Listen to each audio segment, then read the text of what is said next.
बरं का, ही कविता तुमच्यासाठी खरं तर नाहीये, ही कविता सर्वसाधारण लोकांसाठी. तुम्ही कसे भारी आहात, खरंच भारी नाहीयेत का? तुम्हाला आता कशाचंच काही वाटत नाही, तुम्हाला आपलं नुकसान झालंय हेही काही वाटत नाही, तुम्हाला कशाचा काही फरकच पडत नाही. ह्या कवितेमध्ये बरं का एक कुटुंब मला भेटलंय.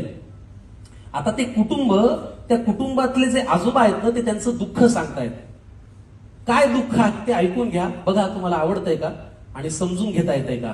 की सगळ्यांचेच चेहरे पडलेलं एक कुटुंब मला भेटलं, सगळ्यांचेच चेहरे पडलेलं एक कुटुंब मला भेटलं, खात्या पित्या घरचं तरी दुःखीच मला वाटलं.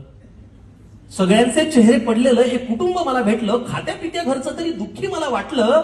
माणुसकीच्या नात्याने माझं मन भरून आलं, मीच जवळ जाऊन म्हणलं का हो काय झालं. माणुसकीच्या नात्याने माझं मन भरून आलं, मीच जवळ जाऊन म्हणलं का हो काय झालं. तुमच्यापैकी कुणाला काही झालंय का, तिन्ही सांजेला असे बसल्यात, कुणी गेलंय का. कुटुंब प्रमुख आजोबा उठले सोडत मोठा उसासा, डोळे तांबडे लाल, बहुतेक रडले होते डसाडसा. तर ऐक तुला सांगतो म्हणाले असं झालंय, तर ऐक तुला सांगतो म्हणाले असं झालंय, आम्हा सगळ्या कुटुंबियांचं एक एक मत वाया गेलंय. तर ऐक तुला सांगतो म्हणाले असं झालंय, आम्हा सगळ्या कुटुंबियांचं एक एक मत वाया गेलंय. आता हा माझा नातू बघ नुसता जीवाला घोर आहे.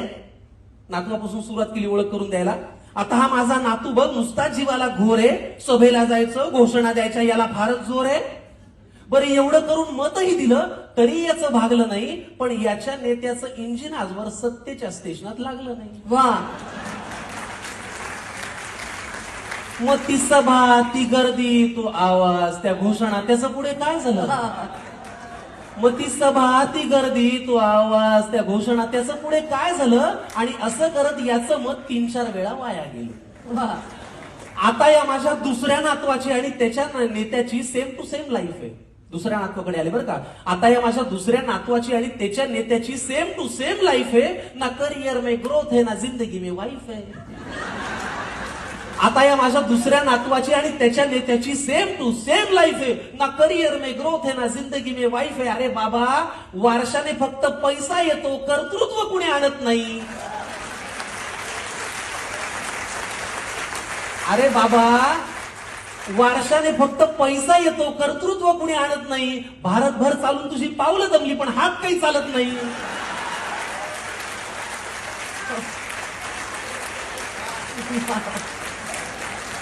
मग ते धोतर, ती काठी, तो चष्मा, ते आडनाव, त्याचं पुढे काय झालं. वा वा वा. मग ते धोतर, ती काठी, तो चष्मा, ते आडनाव, त्याचं पुढे काय झालं. आणि असं करत याचंही मत बरीच वर्ष वाया गेलं. आता या माझ्या मुलाला बरं का राजकारणातलं फार कळतं. आता मुलापर्यंत आले. आता या माझ्या मुलाला बरं का राजकारणातलं फार कळतं. याचं मन गेली अनेक वर्ष घड्याळातली वेळ पाळतं. आता या माझ्या मुलाला बरं का राजकारणातलं फार कळतं. याचं मन गेली अनेक वर्ष घड्याळातली वेळ पाळतं. चुकली वेळ, झाला खेळ, वेगळं संधान साधलं.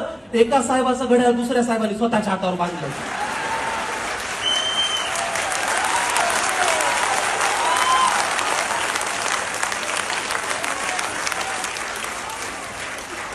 चुकली वेळ, झाला खेळ, वेगळं संधान साधलं.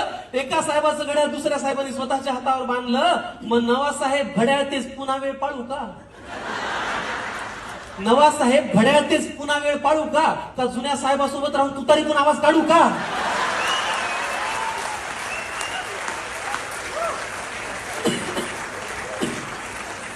मग ते वय, तो अनुभव, ती निष्ठा, तो परिवार, त्याचं पुढे काय झालं. असं करत या माझ्या मुलाचं मत मात्र वाया गेलं. आता ही माझी सून अस्मिता तशी धाडसीच म्हणायची. काय नाव काय. अस्मिता, सुनेपर्यंत आले आता. आता ही माझी सून अस्मिता तशी धाडसीच म्हणायची. जरा कोणी नडलं ना की घरातला बाण काढायची. आता ही माझी सून अस्मिता तशी धाडसी म्हणायची. जरा कोणी नडलं की घरातला बाण काढायची. मी तिला कितीदा म्हणलं, सूनबाई बाण जपून वापरायचा असतो ग, एकदा हातातून सुटला की परत येत नसतो ग. मी तिला कितीदा म्हणलं, सूनबाई बाण जपून वापरायचा असतो ग, एकदा हातातून सुटला की परत येत नसतो ग. मग जी मनातही नव्हती ती भीती खरी झाली. अहो, जिथे शब्दांनी आग लागायची तिथे हातात मशाल आली. वा वा. मग तो बाण, तो बाणा, ते कडवट, ते सैनिक यांच्यात असं काय झालं? पण असं करत या माझ्या सुनेचं मत मात्र वाया गेलं. वा, आता ही माझी बायको बर का, ही घडवेल तेच घरात घडतं. बायको परत आले ना, आता ही माझी बायको बर का, ही घडवेल तेच घरात घडतं. नाव हिचं लक्ष्मी, हिला कमळ फार आवडतं. आता ही माझी बायको बर का, ही घडवेल तेच घरात घडतं. नाव हिचं लक्ष्मी, हिला कमळ फार आवडतं. मी लगेच पुढे विचारलं, माझी उत्सुकता त्यांना दिसली असेल की अहो कमळ जिथल्या तिथेच आहे, मग यांचं मत वाया गेलं नसेल.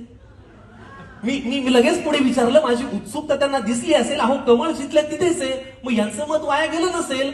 आजोबा म्हणाले, ती दुःखात नाहीये तशी, पण तिच्या मनात तळमळ आहे, कारण ज्यांच्या विरोधात मत दिलं त्यांच्याच हातात आता कमळ आहे.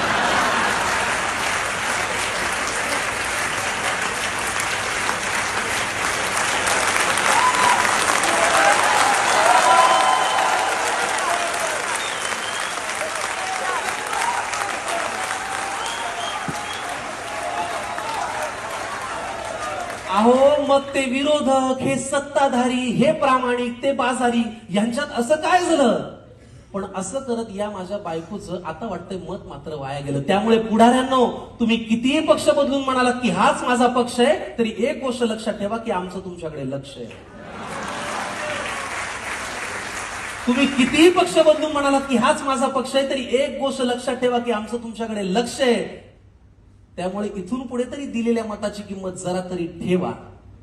इथून पुढे तरी दिलेल्या एका एका मताची किंमत जरा तरी ठेवा आणि मतदारांना मतदार करा आणि लोकशाही जिवंत ठेवा.